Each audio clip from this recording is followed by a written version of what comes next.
നമസ്കാരം. നിമിഷങ്ങൾ കൊണ്ട് ഒരു മുഖം മറ്റൊന്നായി മാറും, ശബ്ദം അനുകരിക്കും. കമ്പ്യൂട്ടറിന്റെ ഒരൊറ്റ ക്ലിക്കിൽ ലോകം ആരാധിക്കുന്ന താരങ്ങൾ ആഗ്രഹിക്കാത്ത കാര്യങ്ങൾ പറയുകയും പ്രവർത്തിക്കുകയും ചെയ്യും. സമൂഹ മാധ്യമങ്ങളിൽ നിങ്ങൾ കണ്ട ആ വീഡിയോ യഥാർത്ഥത്തിൽ അവരുടേതായിരുന്നോ? അല്ലായിരിക്കാം. കാരണം ആർട്ടിഫിഷ്യൽ ഇന്റലിജൻസ് അഥവാ AI ഉപയോഗിച്ച് ഇന്ന് ആർക്കും ആരുടെയും മുഖം മാറ്റിമറിക്കാം, ശബ്ദം അനുകരിക്കാം. അതെ, AI ലോകത്തിന് നൽകിയ ഏറ്റവും വലിയ ഡിജിറ്റൽ ഭീഷണിയായ ഡീപ് ഫേക്കിനെ പറ്റിയാണ് ഈ പറഞ്ഞു വരുന്നത്. സ്വന്തം രൂപം പോലും വിശ്വസിക്കാൻ പറ്റാത്ത ഒരവസ്ഥ. ബോളിവുഡ് ഇതിഹാസം അമിതാഭ് ബച്ചനും സൗന്ദര്യ റായ്, ഐശ്വര്യ റായും ഉൾപ്പെടെയുള്ള താരങ്ങൾ തങ്ങളുടെ വ്യക്തിത്വ അവകാശങ്ങൾ സംരക്ഷിക്കാൻ കോടതിയെ സമീപിച്ചു കഴിഞ്ഞു. ഈ ഡിജിറ്റൽ അതിക്രമങ്ങൾക്ക് പൂട്ടിടാൻ ഒരുങ്ങുകയാണ് കേന്ദ്ര സർക്കാർ. വ്യക്തികളുടെ സ്വകാര്യതയും അന്തസ്സും ചോദ്യം ചെയ്യുന്ന ഈ പുതിയ സാമൂഹ്യ പ്രതിസന്ധിക്ക് അടിയന്തരമായി കടിഞ്ഞാണിടാൻ കേന്ദ്ര സർക്കാർ IT നിയമത്തിൽ സുപ്രധാന ഭേദഗതികൾ കൊണ്ടുവരാൻ പോകുന്നു. ചോദ്യം ഇതാണ്: വ്യാജന്മാരുടെ മുഖംമൂടി അഴിഞ്ഞു വീഴുമോ? ഈ പുതിയ വെല്ലുവിളിയെ നിയമം എങ്ങനെയാണ് നേരിടുക?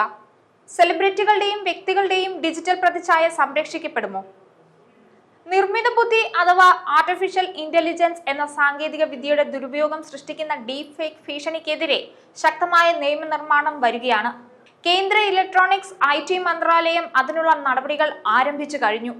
പ്രമുഖ വ്യക്തികളുടെ ചിത്രങ്ങളും വീഡിയോകളും മോർഫ് ചെയ്ത് വ്യാജമായി പ്രചരിപ്പിക്കുന്നത് ഏറ്റവും പുതിയതും അതീവ ഗൗരവവുമായ ഒരു സാമൂഹിക പ്രശ്നമായി മാറിയതോടെയാണ് IT നിയമത്തിൽ ഭേദഗതികൾ കൊണ്ടുവരാൻ ഇലക്ട്രോണിക്സ് IT മന്ത്രാലയം തീരുമാനിച്ചത്. ഈ വിഷയത്തിൽ സെലിബ്രിറ്റികളുടെ ആശങ്കകൾ ഏറെ വലുതാണ്. ബോളിവുഡ് താരങ്ങളായ അമിതാഭ് ബച്ചൻ, ഐശ്വര്യ റായ് തുടങ്ങിയവർ തങ്ങളുടെ വ്യക്തിത്വാവകാശങ്ങൾ സംരക്ഷിക്കാനായി കോടതിയെ സമീപിച്ചത് ഈ വെല്ലുവിളിയുടെ ഗൗരവം വ്യക്തമാക്കുന്നതാണ്. അമിതാഭ് ബച്ചൻ തന്റെ പേര്, ശബ്ദം, ചിത്രം എന്നിവ അനുമതിയില്ലാതെ പരസ്യങ്ങൾക്കും ഡീപ് ഫേക്ക് വീഡിയോകൾക്കും ഉപയോഗിക്കുന്നതിനെതിരെ നിയമ നടപടി സ്വീകരിക്കുകയും തന്റെ വ്യക്തിത്വ അവകാശങ്ങൾ സംരക്ഷിക്കാനായി കോടതി ഉത്തരവ് നേടുകയും ചെയ്തിരുന്നു.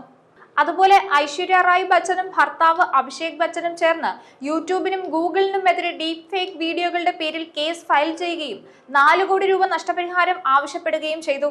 തങ്ങളുടെ രൂപസാദൃശ്യം ദുരുപയോഗം ചെയ്യുന്നതും AI നിർമ്മിത വീഡിയോകൾ നീക്കം ചെയ്യണമെന്നും AI മോഡലുകളെ പരിശീലിപ്പിക്കാനുള്ള ഈ ഉള്ളടക്കങ്ങൾ ഉപയോഗിക്കരുതെന്നും അവർ ആവശ്യപ്പെട്ടിരുന്നു. ഇന്നത്തെ ഡിജിറ്റൽ ലോകത്തെ ഏറ്റവും വലിയ വെല്ലുവിളിയാണ് നിർമ്മിത ബുദ്ധി ഉപയോഗിച്ചുള്ള ഡീപ് ഫേക്കുകൾ. ഒരാളുടെ സമ്മതമില്ലാതെ അവരുടെ ചിത്രം, ശബ്ദം, രൂപം എന്നിവ കൃത്രിമമായി സൃഷ്ടിച്ച് ദുരുപയോഗം ചെയ്യുന്ന ഈ പുതിയ രീതി വ്യക്തികളുടെ സ്വകാര്യതയ്ക്കും പൊതുജീവിതത്തിനുമൊക്കെ ഒരുപോലെ ഭീഷണി ഉയർത്തുന്നതാണ്. വ്യക്തിഹത്യയ്ക്കും വ്യാജ വാർത്തകൾക്കും വഴിവെക്കുന്ന ഈ പ്രവണത നിയന്ത്രിക്കുന്നതിന്റെ ഭാഗമായിട്ടാണ് കേന്ദ്ര സർക്കാർ പുതിയ നിയമ ഭേദഗതികൾ കൊണ്ടുവരാൻ പോകുന്നത്. ഡീപ് ഫേക്ക് ഭീഷണിക്കെതിരെ ഇന്ത്യൻ നിയമം ശക്തമാകുന്ന ഈ സന്ദർഭം ഡിജിറ്റൽ യുഗത്തിലെ വ്യക്തി സംരക്ഷണത്തിന് ഒരു വഴിത്തിരിവാണ്.